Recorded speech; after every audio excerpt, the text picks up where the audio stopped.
bom? O sexo tem que ser de qualidade, o sexo foi criado por Deus,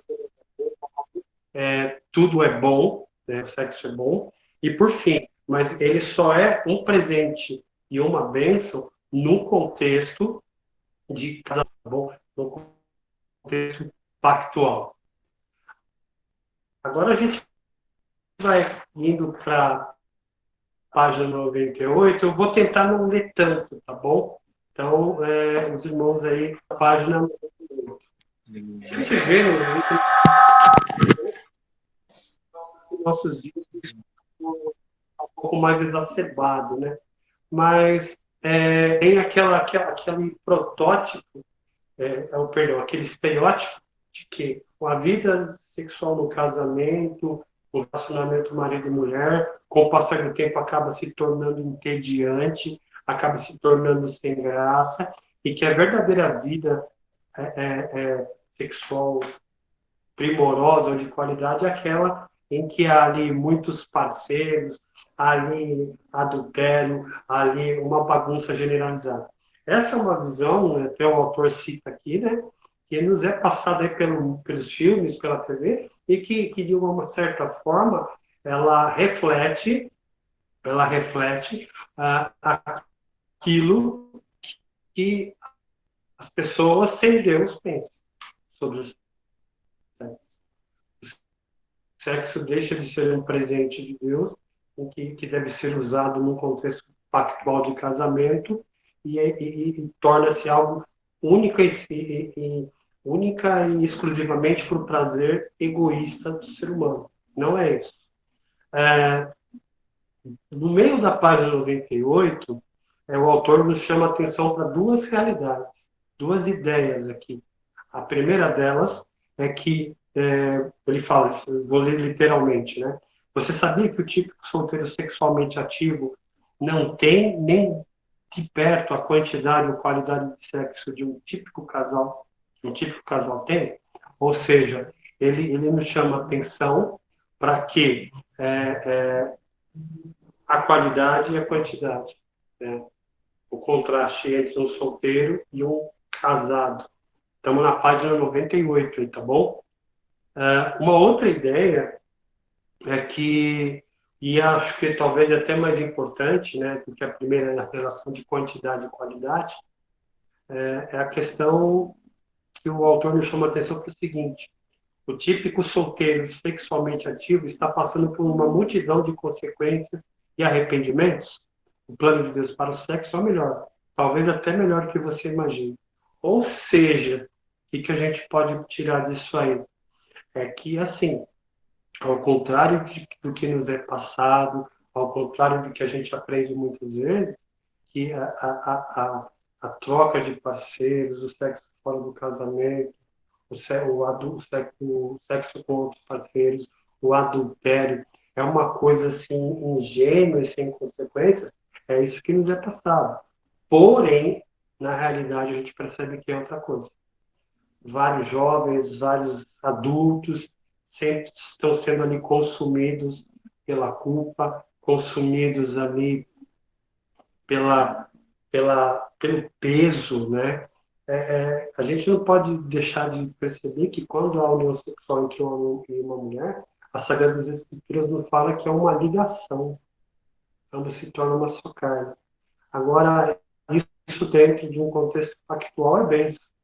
Agora, quando isso acontece num contexto de pecado, num contexto de rebeldia e desobediência, isso gera culpa, isso gera mágoa, isso gera revolta, além da própria, em última instância, todo pecado é uma ofensa a Deus, então além da própria ofensa a Deus.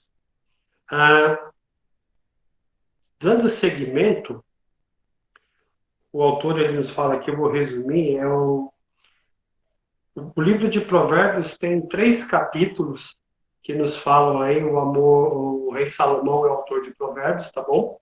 Ele nos fala sobre a beleza do amor puro, né, o amor sexual puro, o amor no contexto de pacto, o amor entre homem e mulher. E uma outra coisa também, os perigos da perdição sexual. A imoralidade é uma tentação forte demais para muitos homens. Então, assim, essa lição, basicamente, ela exalta, né, a questão do amor puro, ela exalta a questão de uma sexualidade sadia, no contexto de casamento, no contexto com qualidade e quantidade, dentro do casamento, dentro daquilo como Deus, como seu supremo autor, planejou. Porém, o outro braço da lição é nos chamar a atenção para a impureza e a imoralidade sexual, tá bom? Então, basicamente, esses são os dois braços que a gente vai trabalhar essa noite, nessa lição, ok? Então, eu peço que você, de novo, vou te pedir, acompanhe aí, página 98, estamos no finalzinho da página 98. O primeiro item da lição, né, até aqui, até esse momento, foi uma parte introdutória, nos chama a atenção para a necessidade ou para a hora de buscarmos a satisfação ou o prazer com a esposa. Não é com uma mulher qualquer, não é com a mulher alheia, é com a esposa. E para isso, a gente até comentou, né, que o autor ele usa aqui Provérbios 5, 6 e 7. A gente começa com a leitura de Provérbios 5, de 15 a 17. O autor ele começa baseando nesse texto, depois ele dá uma explicaçãozinha. Página 98, finalzinho dela. Bebe água da tua própria cisterna e das correntes do teu poço. Derramar-se-iam por fora as tuas fontes e pelas praças dos ribeiros de água, sejam para ti somente e não para os estranhos contigo. Baseado nesse texto de Provérbios 5, de 15 a 17, o autor nos fala sobre duas partes dessa busca apaixonada pelo prazer com a sua esposa ou com a esposa. A primeira delas é a devoção singular do marido à esposa. E aqui ele baseia isso na figura que o próprio rei Salomão usa, a figura da cisterna. E o que ele fala? Que a cisterna é um recipiente escavado que coleta água, e lógico, né, a água é preciosa para a gente hoje, naquele contexto de Salomão era muito mais preciosa ainda. Água preciosa da chuva ou o armazenamento de um poço. Ele chama a atenção que a cisterna também geralmente elas eram cobertas para tentar mitigar um pouco o efeito do sol em cima delas, que provocava a evaporação da água, né, e a perda da água, né? Quando ele fala, ele compara, né, o verso 15 de Provérbios 5, bebe a água da sua própria cisterna, sua própria esposa. A água era a sua vida e aqui a água representa. Então, nossa esposa, devemos saciar a nossa sede, a nossa busca apaixonada nela. Deus colocou as mulheres, e mais especificamente a esposa, na vida de um homem, para que isso ocorresse. Descendo um pouquinho, o autor ele busca outro exemplo, ainda também de Salomão, só que lá de Cântico dos Cânticos, capítulo 4, versos 12 e 15, onde ele fala que ele chama, em vez de chamar a mulher de cisterna, ele chama ela de manancial bendito. Em Cântico dos Cânticos, ele descreve a sua amante, jardim fechado és tu, minha irmã, noiva minha, manancial recluso, fonte selada. És fonte dos jardins, poço de águas vivas, torrentes que correm no Líbano. Então, tanto a figura, o Juan ele está até pondo uma corzinha ali, né? Está até pondo uma corzinha. Legal isso, Juan.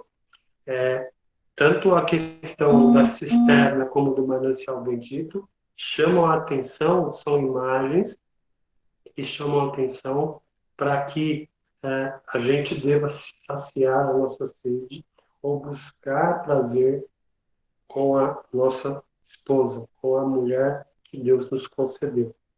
A gente tem aqui uma parte, né?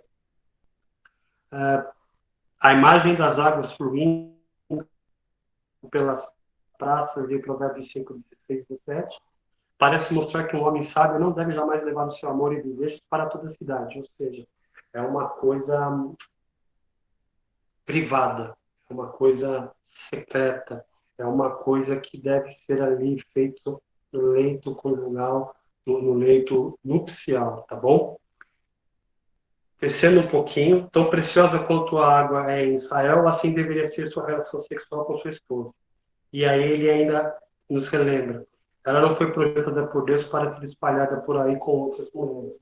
Então a vida do homem sábio, do homem temente a Deus, do homem que quer servir a Deus, ela deve ser privada com uma única mulher, debaixo de um relacionamento pactual, relacionamento do casamento. Nada fora disso constitui uma vida sexual agradável a Deus. É uma coisa que a gente pode pensar um pouquinho. Para nós brasileiros, existe essa questão da nossa origem católica, né, católica romana. Então, talvez para nós, para o pessoal mais novo, isso não seja tanto tabu, mas o pessoal mais antigo, nossos pais para trás, querendo ou não, existe aquela imagem de que sexo é algo pecaminoso. Existe aquela imagem de que sexo é algo que o homem não pode ver a nudez de sua esposa. Tem várias histórias, assim, bem, como é que eu posso dizer, bem estranhas e cabeludas, digamos assim, porque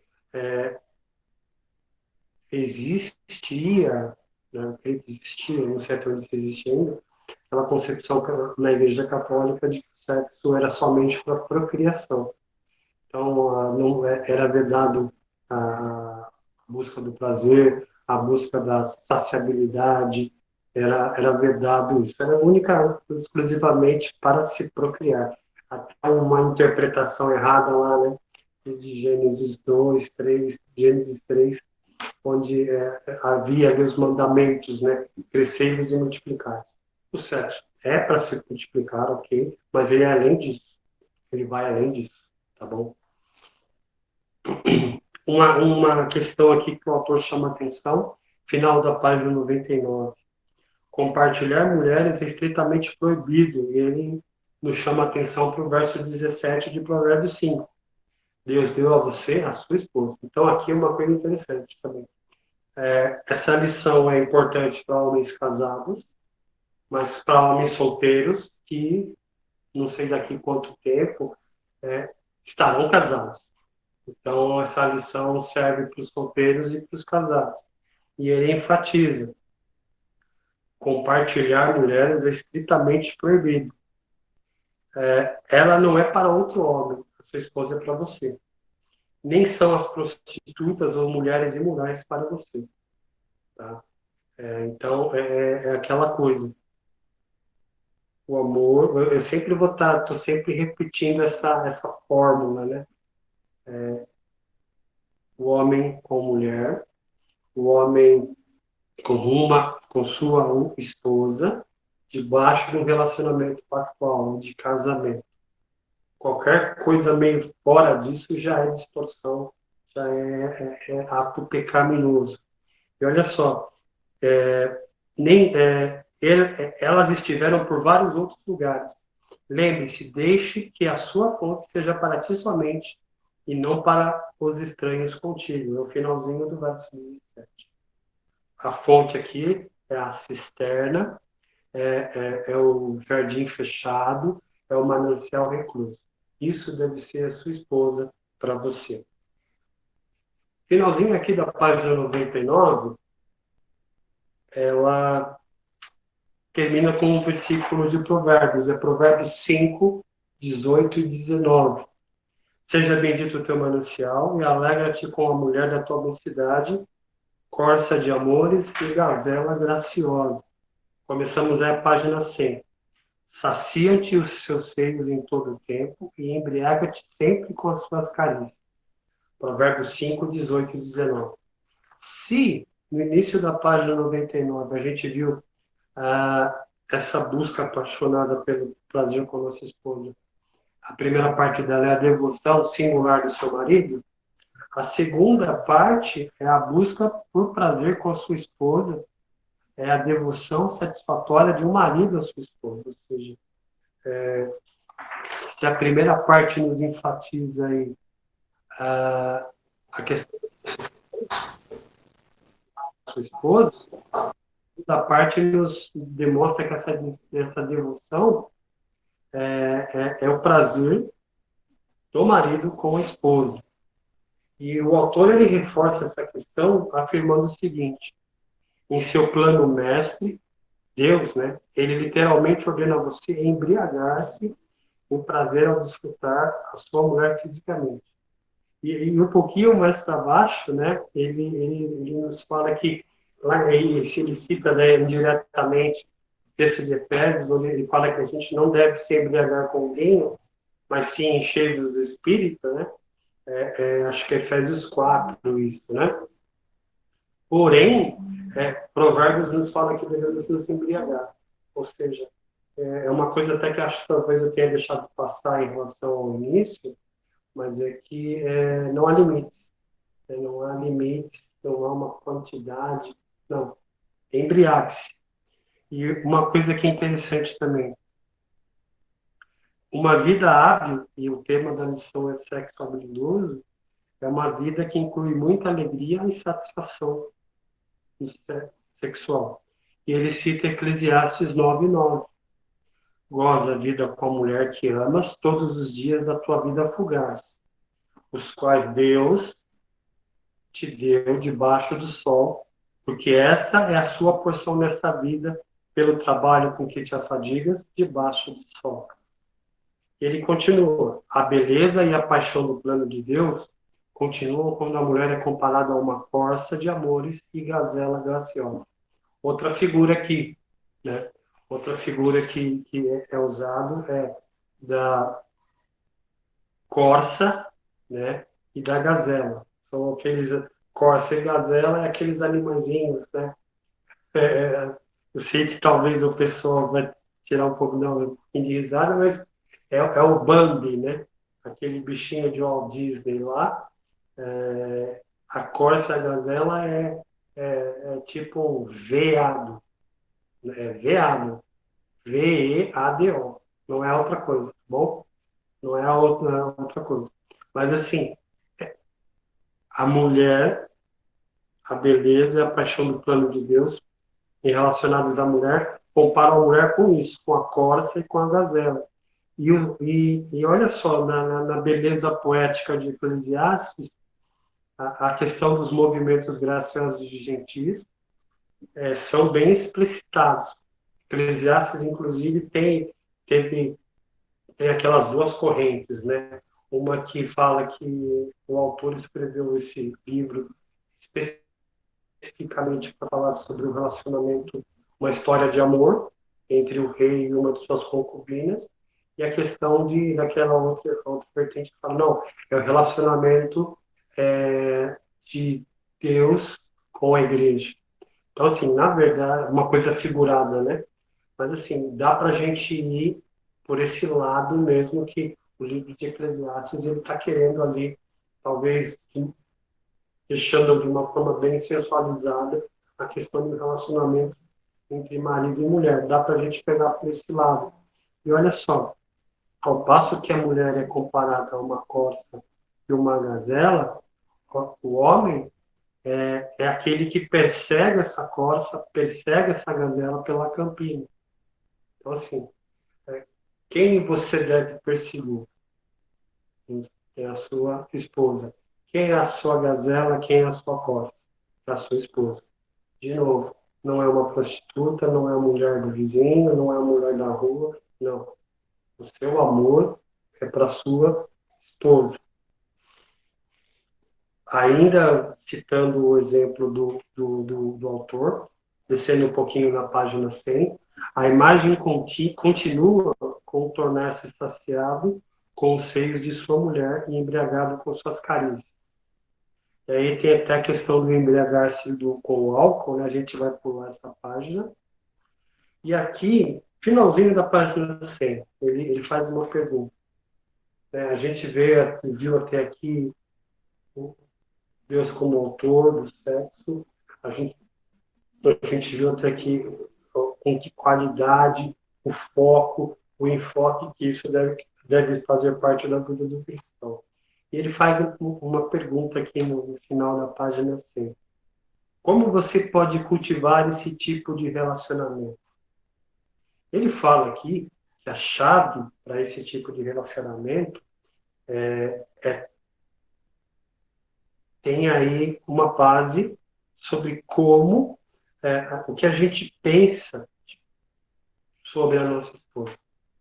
Então, eu vou até ler o parágrafo, porque eu tentei dar uma resumida aqui e acabei me enrolando. A chave para um ótimo relacionamento físico é todo um relacionamento de alta qualidade. Ou seja, embora até aqui a gente tenha falado na questão sexual, uma questão física, mas esse relacionamento não engloba somente aquele momento. O momento que você está lá na cisterna, o momento que você está na recâmara, na câmera, né? Não.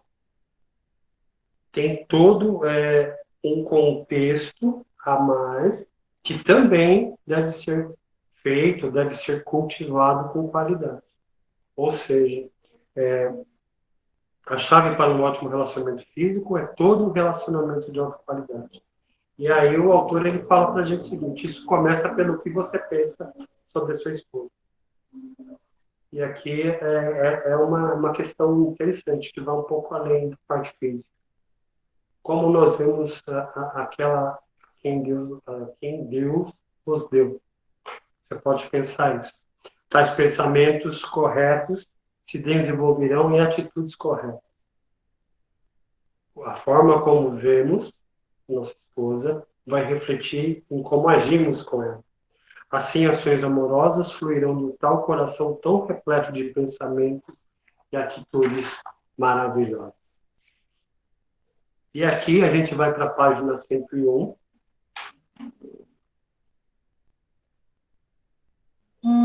onde o autor, John Crotts, nos desafia a responder algumas perguntas.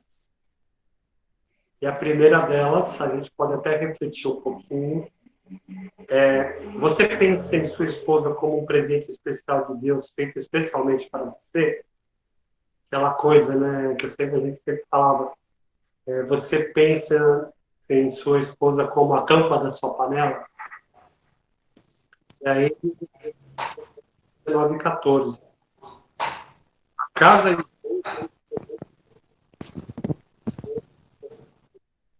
Você pensa em sua esposa como uma esposa prudente, aquela que veio do Senhor, né? Como que a gente pensa sobre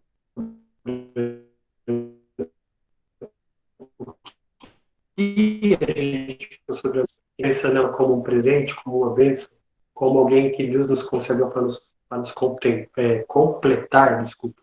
Lembre-se lá de Adão, né? Ossos dos meus ossos, carne da minha carne, foi tomada do meu lado, né?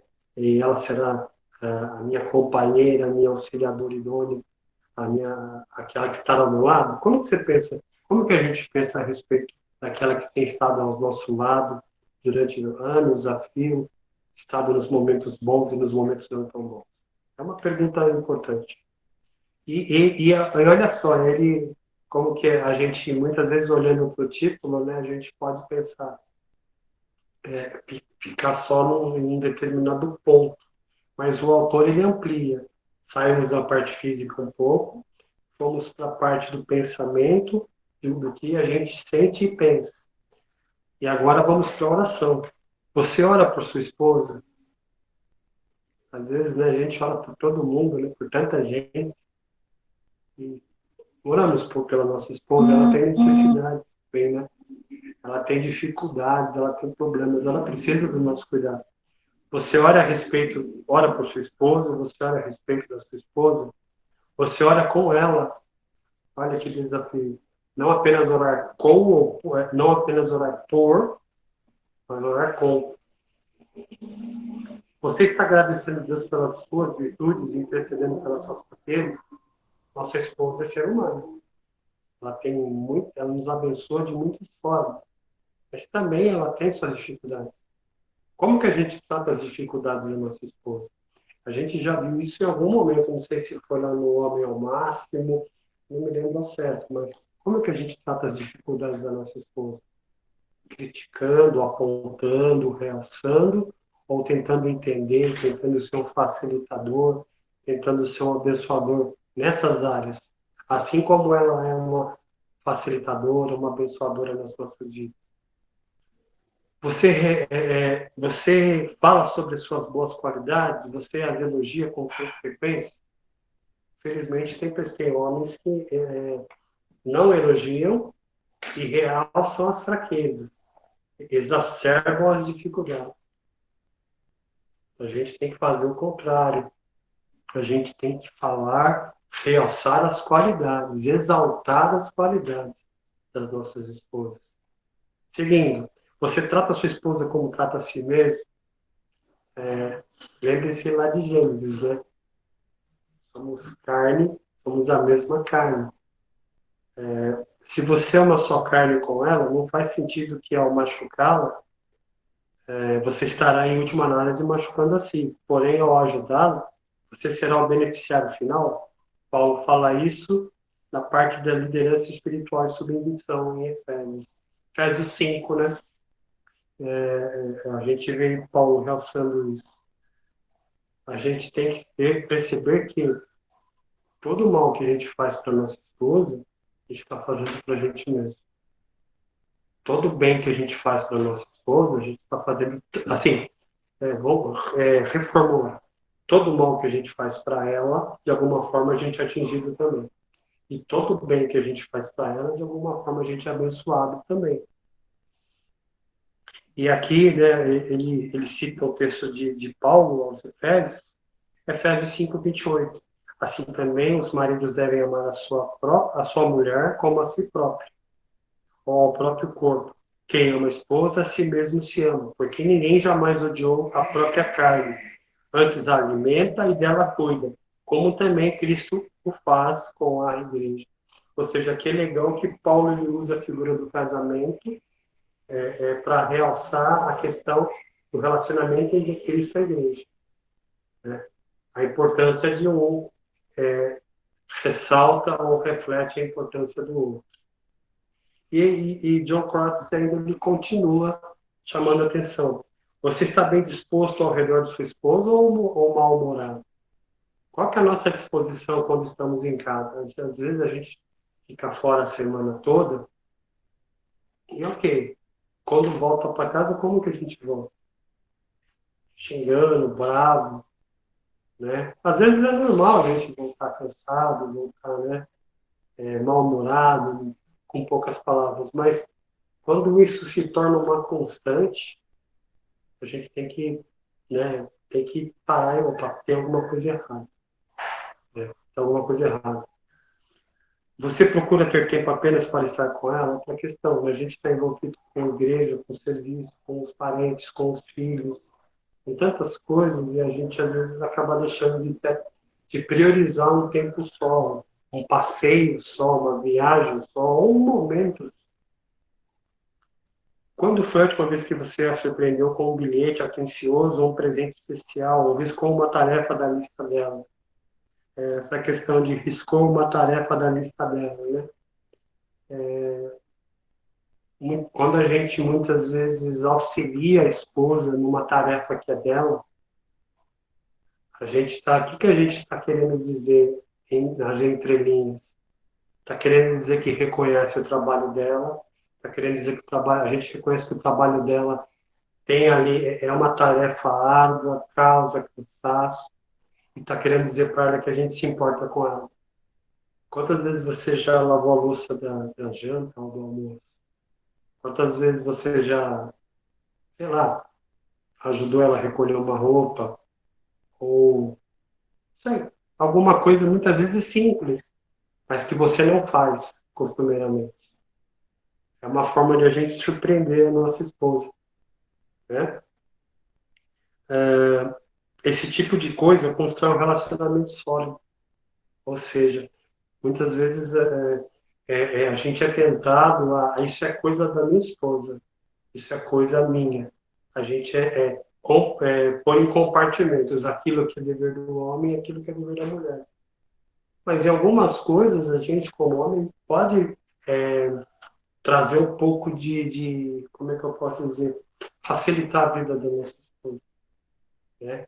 Querendo ou não, a gente convive junto, a gente é uma mesma carne. Então, aquilo que Paulo dizia em Efésios 5, se eu faço bem para ela, estou demonstrando meu amor, estou demonstrando que eu me importo com ela, e eu estou construindo algo importante, não só para ela, mas para mim também.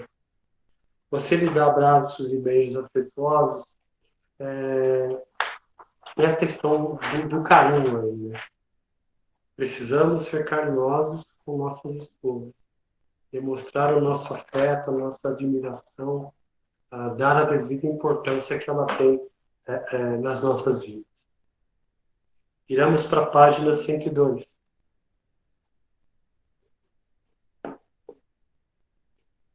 Uma coisa que é interessante, né? Assim, na página 101, parte final da página 101 para a página 102, talvez você possa estar pensando que isso é uma bobagem. Bobagem. Quando você viu, eu ajudar minha esposa, ou eu demonstrar, fazer algum carinho nela, né? Mas aquela questão, grandes construções são construídas com peças pequenas. Você já viu isso? Uma casa, por mais bonita que seja, por trás ali dos pisos, dos azulejos, dos mármores, por trás do reboco, do cimento, que tem ali tijolos. E os tijolos são colocados um de cada vez. Em relação à casa, um tijolo é uma coisa pequena, mas se você tira esse tijolo, ou se você não coloca, isso vai fazer falta no momento final da construção. Então, pensa o seguinte: olha só, página 102, o início aqui. Você está trabalhando para ser um marido bonito para ela? Como assim? Né? O tempo vai passando, passa para ele, passa para a gente também, mas isso não quer dizer que a gente não possa ter hábitos constantes e saudáveis sobre higiene. Pois é, banho, escovação de dente. Isso não quer dizer que a gente não precisa usar perfume. Ah, eu estou casada há 30 anos, né? Não. As esposas, elas gostam de maridos cheirosos, limpos, asseados. O desleixo, né? Eu sei que o tempo muitas vezes mina ou quer minar a gente, né? Isso vale tanto para os maridos que são casados agora, quanto os que são solteiros, os moços solteiros, mas que irão se casar. Mas a gente não pode deixar isso de lado. O asseio, a higiene, né, perfumes, o, como é que fala? Cabelo aparado, cuidado, a barba, cuidado. A gente não pode cair na tentação de andar sujo, andar de unha grande, unha suja. Você está trabalhando para ser um marido bonito para ela? Isso é todo dia, tá bom? Você tem mantido a mentalidade de cortejo ou você parou de tentar ganhar o seu afeto uma vez que a levou até o altar? Ou seja, tem pessoas que param, né, com o romance, né? Ou a paquera, com sua esposa. Isso que é a palavra aqui, cortejo. Você se comunica com ela durante o dia? Falar sobre a vida, sobre as coisas. Uma coisa interessante aqui é que as nossas esposas são as nossas melhores amigas. Não pode existir mulher mais importante na nossa vida do que nossa esposa. Tá? Nem a nossa mãe, embora ela seja a nossa progenitora, mas depois que a gente casa, a nossa mulher é a nossa amiga, a mulher mais influente, mais importante na nossa vida.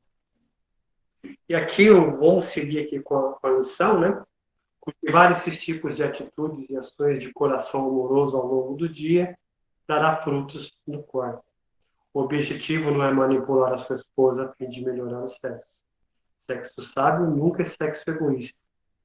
Em contrapartida, o melhor sexo sempre flui do melhor relacionamento. Ou seja, tem um livro, eu não me lembro agora, mas eu não me lembro nem o título direito, mas a ideia é que o sexo começa na cozinha. É nessa ideia, nesse sentido, de que semear o amor total entre você e sua esposa sempre abrilhantará o ato conjugal. Vamos seguir um pouquinho.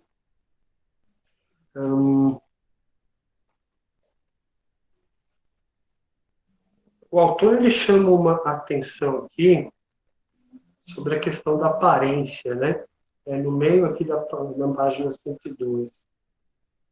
E o autor ele chama atenção sobre a nossa liderança amorosa em relação a isso. Ele fala que talvez não ache que a sua esposa tem uma aparência tão boa quanto outras mulheres. Aquela ideia de a grama do quintal do vizinho é sempre melhor, mais verde do que a nossa. Porém, a liderança amorosa do homem hábil pode até mesmo transformar a aparência de sua esposa. E olha só que ele chama a atenção. Se tudo o que você faz é provocá-la, insultá-la ou encorajá-la a exercitar-se mais, ela não mudará. Enquanto o homem buscando sabedoria, você deve tomar a frente da sua casa. Você deve liderá-la amorosamente em santidade. Ajude-a com seus pecados, ore pelo seu coração, encoraje-a no temor do Senhor e a caminhar em seus caminhos. Considere-a responsável para crescer e mudar. Você perceberá uma diferença definitiva. Aquela questão de nós, como líderes de nossa casa, nós sempre encorajarmos as nossas esposas, estarmos ao lado dela, orarmos com elas, né? Não ficar olhando para o quintal do vizinho, tá? Não ficar olhando para a grama do vizinho. A esposa que você tem é a esposa que foi dada por Deus. Tá? Se você não a acha tão atraente, não cobre isso dela. Não jogue isso na cara dela. Não insulte ela. Não fique mandando ela ir para a academia. Mas ame-a incondicionalmente. Tá bom? Ao cultivar esse tipo de atmosfera amorosa e piedosa em solar, haverá uma melhora direta em sua vida sexual. Enquanto seu relacionamento se desdobra em piedade individual, a bênção de Deus repousará sobre o seu leito. Pronto. Finalzinho da página 102, tem aqui um caso, né? Na verdade, não é um caso, é uma frase aqui de um pregador, Charles Bridges. Afeição doméstica, terna e bem regulada é a melhor defesa contra os desejos errantes da paixão ilegal. O que ele está falando aqui? Ou seja, para a gente construir um relacionamento cheio de afetuosidade, de santidade, de espiritualidade, entre marido e mulher, é o melhor remédio contra o adultério, contra o pecado, contra a imoralidade sexual. Bom, deixa eu tomar um fôlego aqui. Nós estamos na página 103.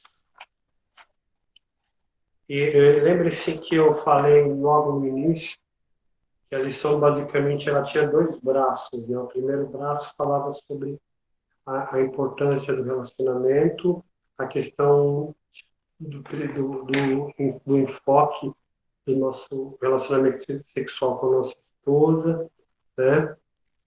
E agora, o segundo braço é a questão da imoralidade e da impureza sexual.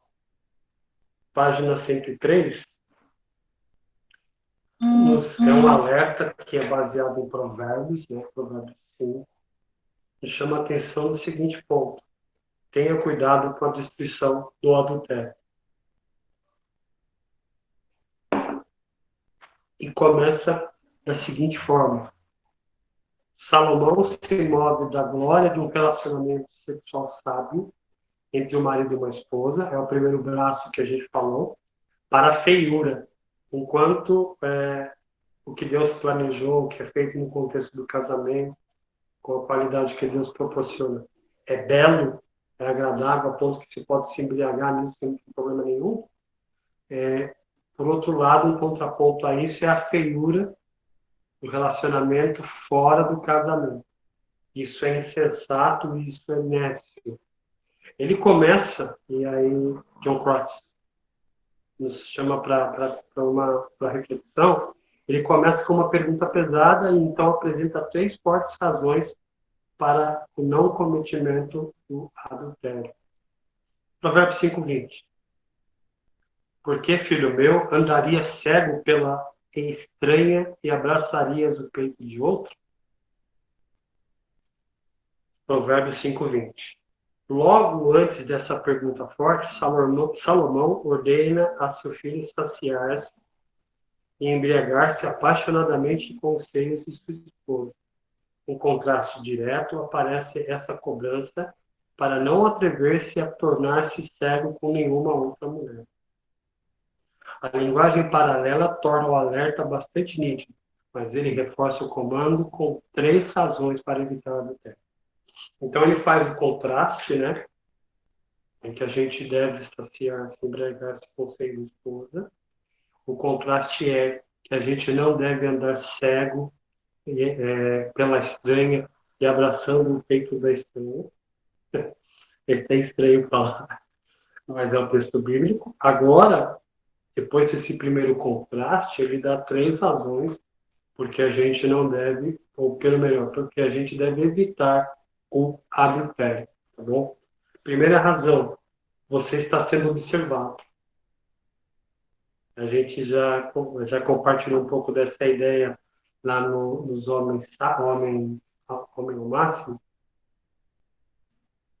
Mas olha só, Provérbios 5:21. Porque os caminhos do homem estão perante os olhos do Senhor, e ele considera todas as suas veredas.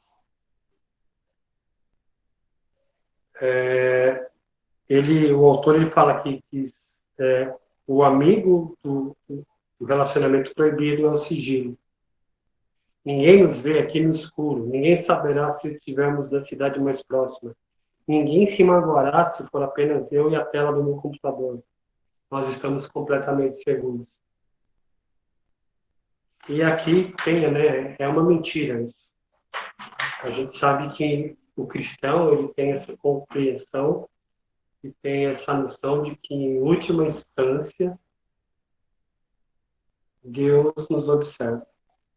Em última instância, nós nunca fazemos nada em secreto. Nunca estamos escondidos. Início da página 104. Parte de temer a Deus é a consciência de que Ele está observando você. Você está sempre vivendo na presença de Deus. Então, não existe essa coisa de sigilo, né? Ou estarmos escondidos. O salmista nos fala isso. Para onde me ausentarei dos seus olhos? Se eu subir até o mais alto dos céus, o Senhor ali estará. Até o mais profundo da terra, o Senhor estará lá também. E aqui, se voltando ao provérbio 5:21, o ponto nesse provérbio não é apenas que Deus enxerga no escuro. Deus não apenas vê você, mas também se importa com o que você faz. E o mais contundente, ele não só apenas vê, como se importa e o julgará por isso. O autor de Hebreus diz que Deus é um vingador especial de pecados contra o leito matrimonial. E aí, John Crotts, ele cita Hebreus 13:4. Digno de honra entre todos seja o matrimônio, bem como o leito sem mácula, porque Deus julgará os impuros e adúlteros. E ainda, ele cita 1 Coríntios 6:9-10. E olha só os adúlteros, a que nível de qualidade eles são equiparados. Está aí na apostila. Ou não sabeis que os injustos não herdarão o reino de Deus? Não vos enganeis, nem impuros, nem idólatras, nem adúlteros, nem efeminados, nem sodomitas, nem ladrões, nem avarentos, nem bêbados, nem maldizentes, nem roubadores herdarão o reino de Deus. Nem adúlteros, nem impuros.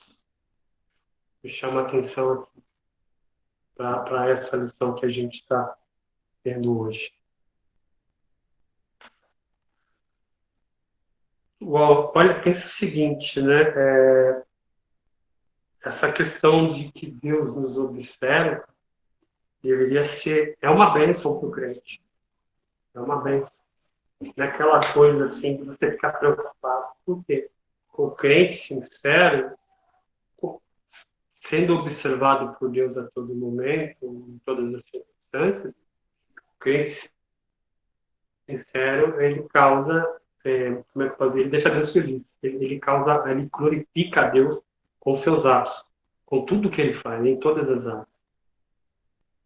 O crente sincero, esse fato de Deus observar, é uma bênção, porque ele mostra não apenas o cuidado de Deus, o zelo de Deus, porém nos mostra também que em tudo que nós fazemos, Deus está vendo, logo ele pode ser glorificado.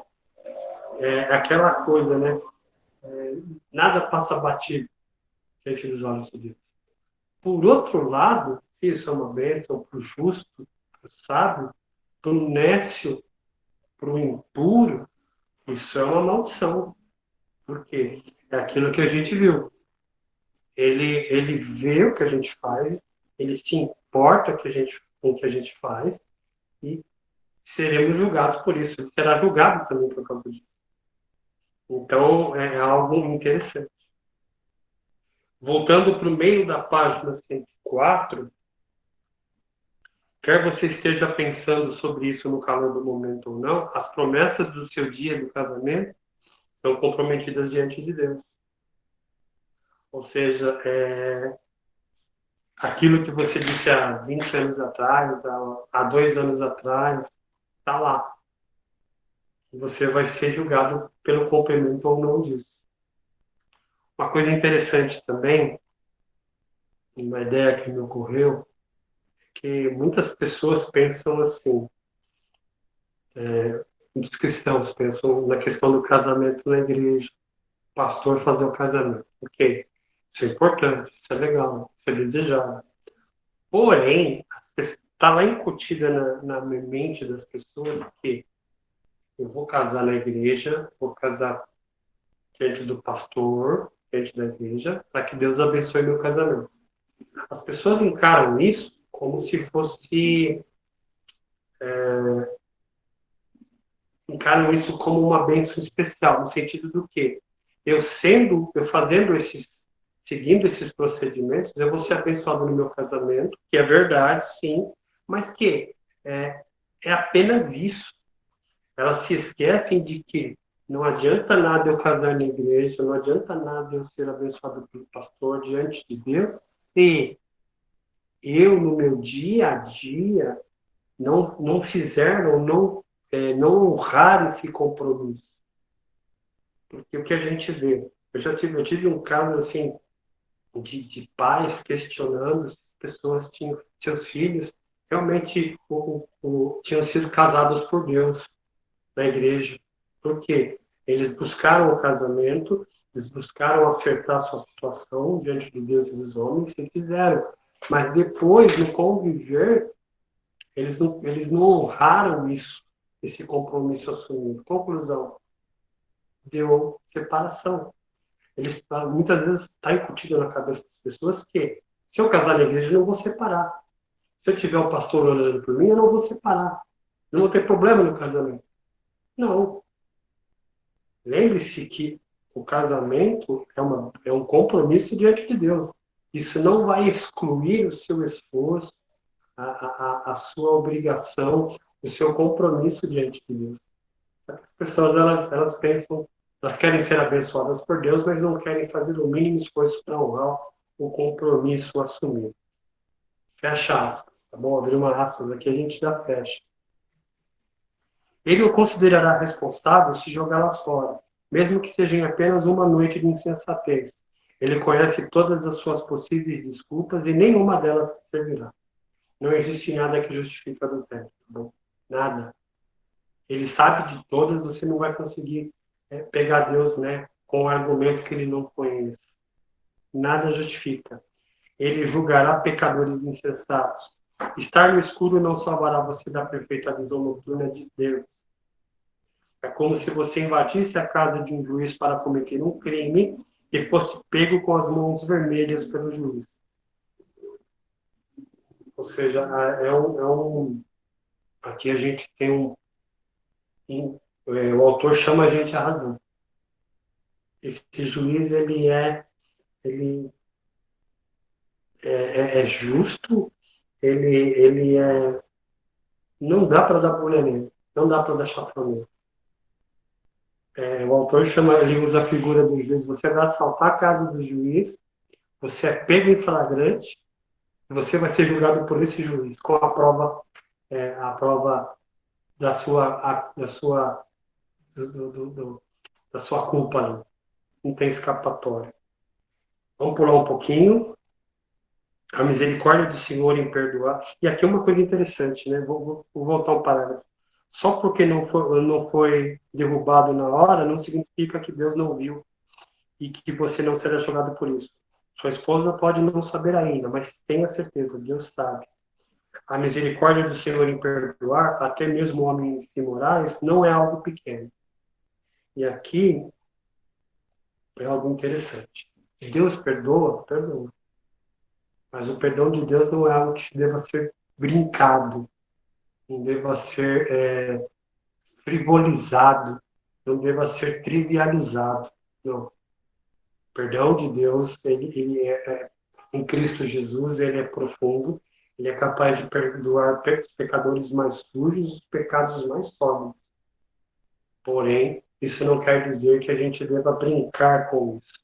Deus pode e perdoará até mesmo seus pensamentos dispersos no corredor de saída do mercado.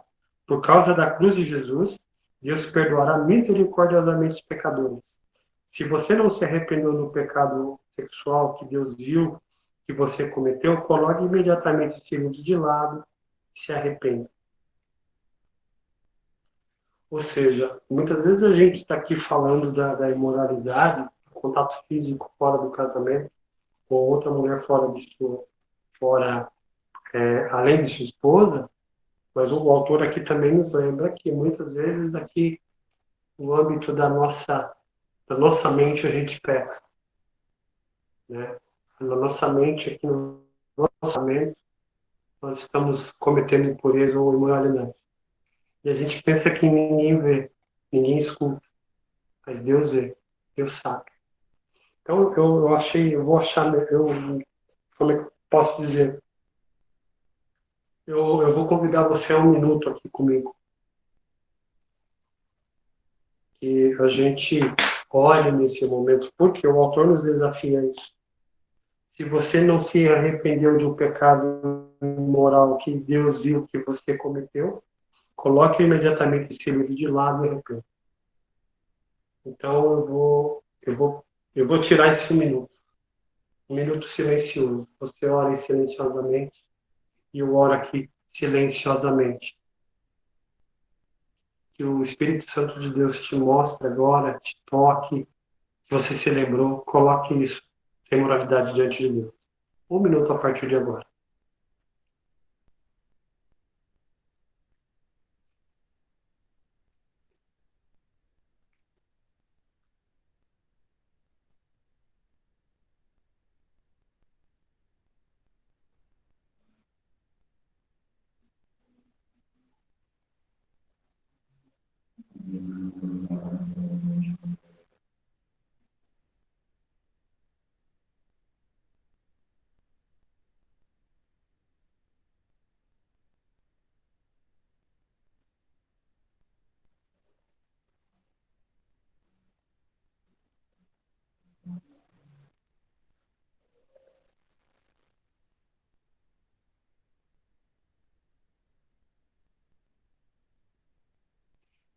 nome de Jesus Cristo, nós te pedimos, ó Deus, perdão pelos nossos pecados nessa área.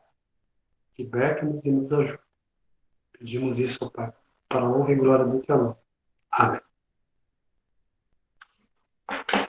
Vamos seguir? Vamos lá, eu até perdi aqui um pouquinho. Bom, acho que dá para a gente passar para a próxima página. A gente viu uma razão para evitar o adultério, né? Tem um pedacinho ainda na página 105. Vamos aqui, vai no final da página 104 para 105, tá bom? Mas se Deus está ladeando a estrada dos tolos, perdão, mas se está ladeando a estrada dos tolos, contando com a misericórdia de Deus para lavar todo o seu viver, libertino, você deveria pensar novamente. Embora seja verdade que Deus perdoa pecadores e que não nos arrependemos ao longo de nossas vidas, também é verdade que Deus não nos deixa na lama. Ele habita em nós pelo Espírito Santo e nos modifica. Se a posição justa diante de Deus não o motiva a perseguir a santidade, você precisa se perguntar se realmente conhece a Deus. Aqui é uma cutucada, né? Se tudo isso que a gente está falando não te incomoda, as omissões, os erros não te incomoda, a pureza nesses assuntos, a busca por isso não te, ou a falta de pureza nesses assuntos não te incomoda, o autor questiona até mesmo a nossa conversão. Até mesmo os cristãos mais maduros deveriam estar cheios de temor pelo pensamento dos olhos de Deus, observando os seus caminhos. Essa é uma razão importante para nunca se cometer adultério. Existe também uma segunda razão. Então vamos passar para a segunda razão. A imoralidade é uma armadilha. E Provérbios 5, 22. Quanto ao perverso, as suas iniquidades o prenderão, e com as cordas de seu pecado será detido. Provérbios 5, 22. Alguma vez você já foi amarrado com cordas? Quão pior seria ser amarrado fortemente com cordas e correntes? O homem imoral imagina estar vivendo uma boa vida. E aí tem uma frase, né? Eu estou livre do meu casamento desagradável, eu estou livre para dormir com quem quiser. Na verdade, ele está completamente amarrado em pecado. E aí, mais uma vez, o autor John Crofts, ele cita Charles Bridge. Ele acha que pode abandoná-lo quando quiser. A repetição forma o hábito torna-se um precipício, perdão, o hábito torna-se um princípio dominante. Ou seja, quando a gente entra por esse caminho, é como areia movediça. Quanto mais você esperneia e se mexe, mais você afunda. O olhar pode se tornar lascívia, a lascívia pode se tornar uma conversa ou um e-mail. Essas conexões emocionais podem se tornar conexões físicas. Durante todo o tempo, as correntes do pecado estão envolvendo seu coração em um pacote. Esse pacote de correntes, de cordas, e de você, o cara livre, será entregue no inferno com o laço em cima, se não se arrepender. Então, assim, nessa área, muitas vezes, os homens eles ficam ali em cima da linha, né? É um olharzinho, uma frasezinha, é uma risadinha. Quando você vê, já era. Então, aquele negócio, né? A nossa melhor amiga, a nossa confidente, a nossa parceira, a nossa esposa, ponto final. As mulheres convivem com a gente em ambiente de serviço, escola, igreja, muitas vezes, é que nem o regime da quarentena, 2 metros de distância. Então, nada de muita proximidade, nada de muito toque, tá bom? A gente tem que, porque um toque, um olhar mais torto, uma palavra mais maliciosa é brasa. É brasa que pode incendiar a vida das pessoas, a vida da igreja. Então, a gente mesmo no contexto de igreja tem que tomar cuidado. Uma palavra descuidada, um gesto. Então, homens de Deus, aqui a gente faz até um apelo. Sejamos comedidos no nosso trato com outras mulheres fora a nós. Tá bom? A gente pulou rapidinho pela segunda razão. E só para a gente terminar, o autor aqui, essa armadilha, né, é uma coisa que surgiu aqui agora, baseado no que o autor colocou. Essa armadilha, além de, olha só, destruir nosso casamento. Então, vamos começar vamos um pouquinho mais assim, do início.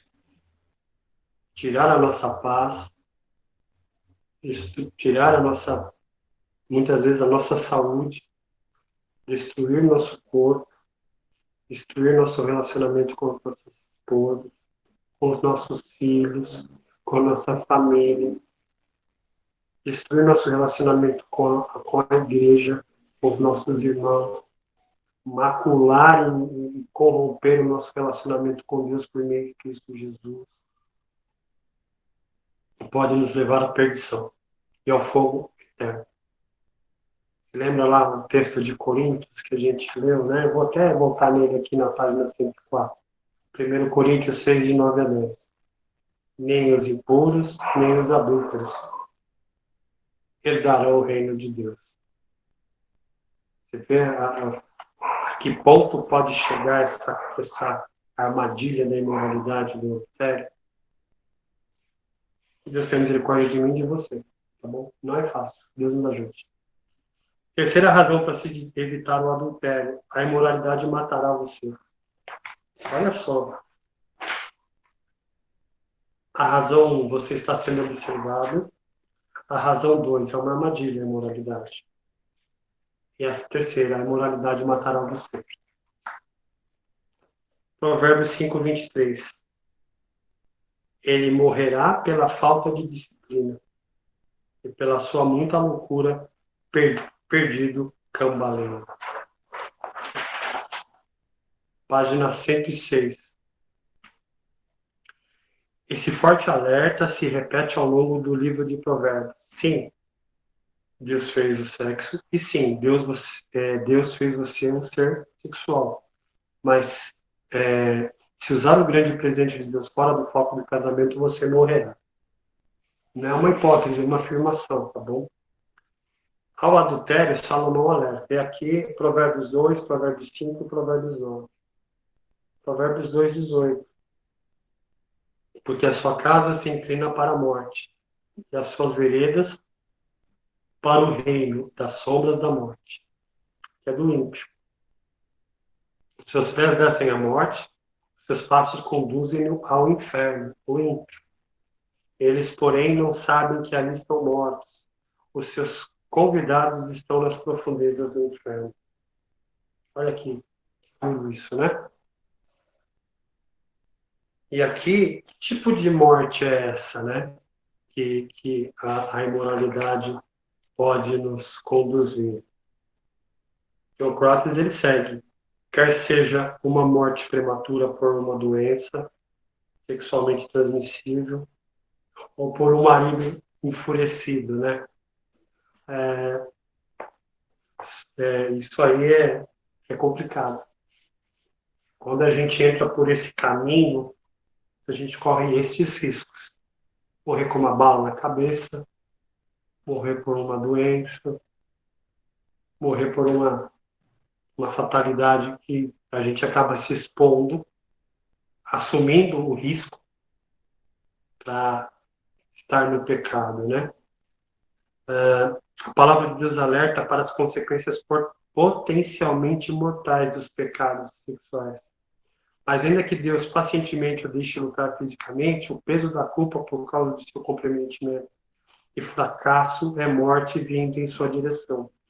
E o julgamento eterno está no horizonte. Ou seja, se existe a possibilidade de você colher algo aqui agora, desde a culpa até a morte física, ainda você vai se encontrar com o justo juiz lá na frente. Ou nós iremos nos encontrar com um justo juiz lá na frente. Então, aqui, terceira razão para se evitar adultério: a imoralidade matará você. E aqui, tem no final da página 106, a gente tem aqui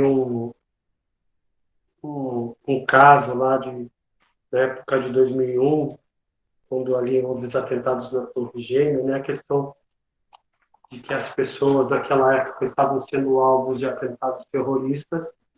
E o que acontecia? Eles mandavam um envelope da casa de vários funcionários do governo, várias pessoas com uma certa ascendência, no governo, com um pozinho branco que era como é que fala, era o atrás, né, que era ali algo perigoso, era um agente biológico, né, patológico ali, que poderia matar a pessoa.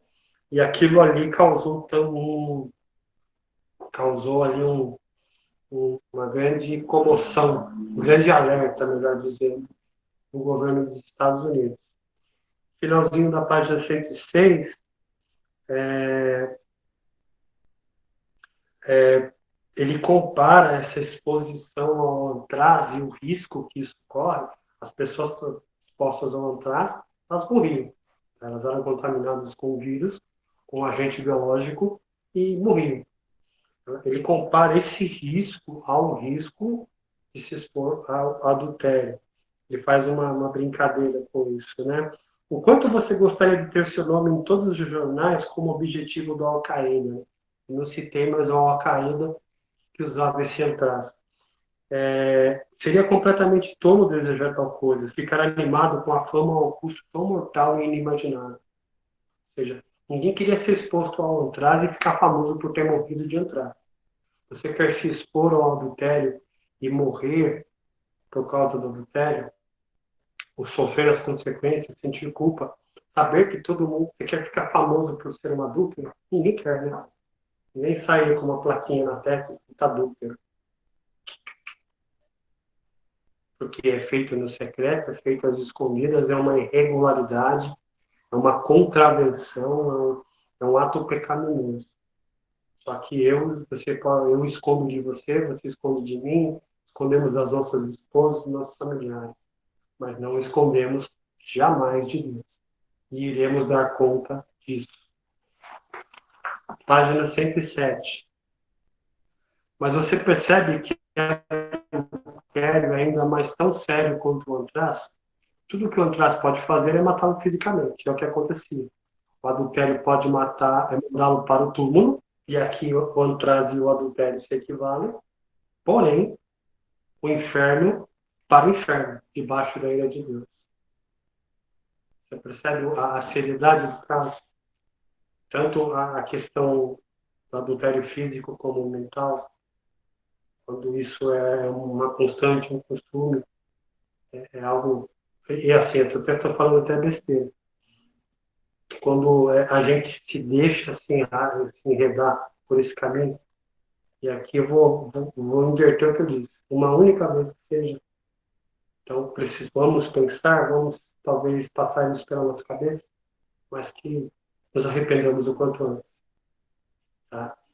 E não brinquemos com o perdão de Deus. E aqui o autor vai partindo para os finalmente, né? Página 107, leia aí na sua apostila comigo, também está na tela. Sexo é um belo presente de um sábio criador. Deus o criou e quer que as suas criaturas o desfrutem ao máximo. Seu plano inclui, o seu plano inclui plena indulgência em alegres relações regulares, dentro dos limites da aliança do casamento. Isso aqui é basicamente a primeira parte, né? O que a gente viu. Tomar o seu bondoso presente e usá-lo de maneiras erradas é um pecado. O autor ele encara e realça que isso é um presente.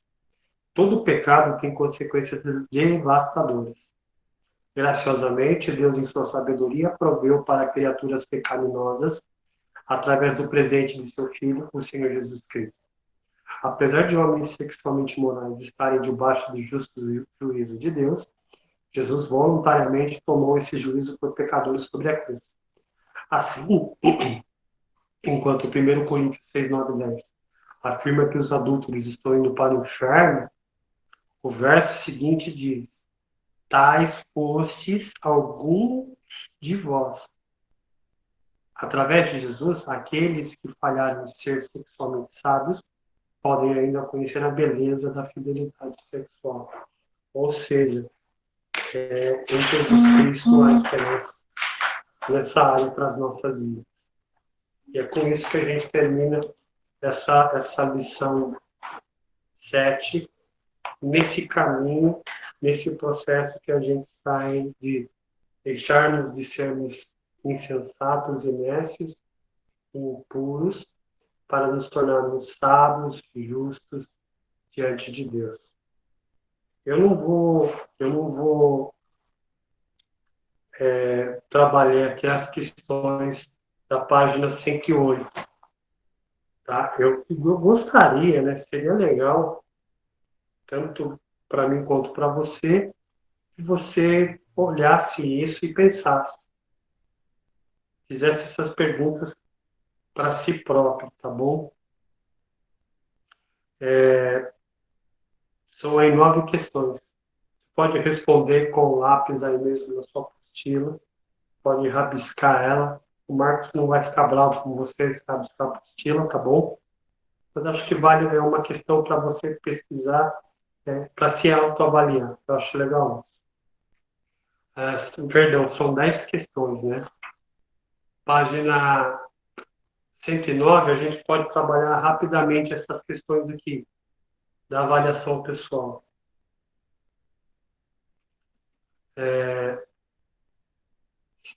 De acordo com 1 Coríntios 6, de 9 a 10, os adúlteros estão indo para o inferno. Né?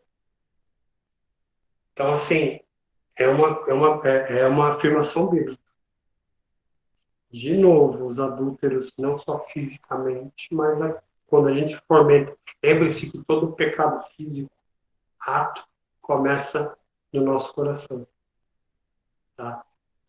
Então, a gente já orou, teve um tempinho aqui, porém fica a pergunta. Né? Você tem essa consciência? Você se sente incomodado com isso?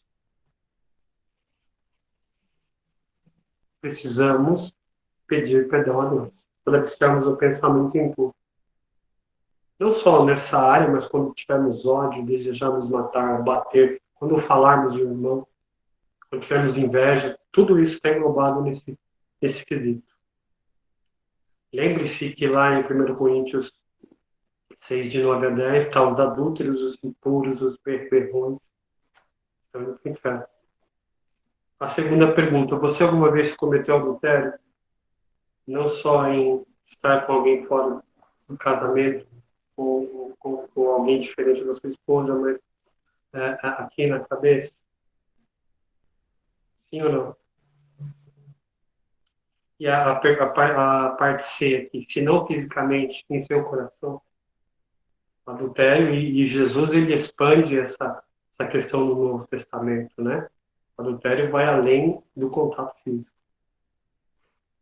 D. Qual é a boa notícia oferecida através de Jesus Cristo para aqueles que não têm sido sábios sexualmente? Você sabe qual é a boa notícia que é oferecida por Jesus para as pessoas que não têm sido sábias dessa área, têm sido puras dessa área?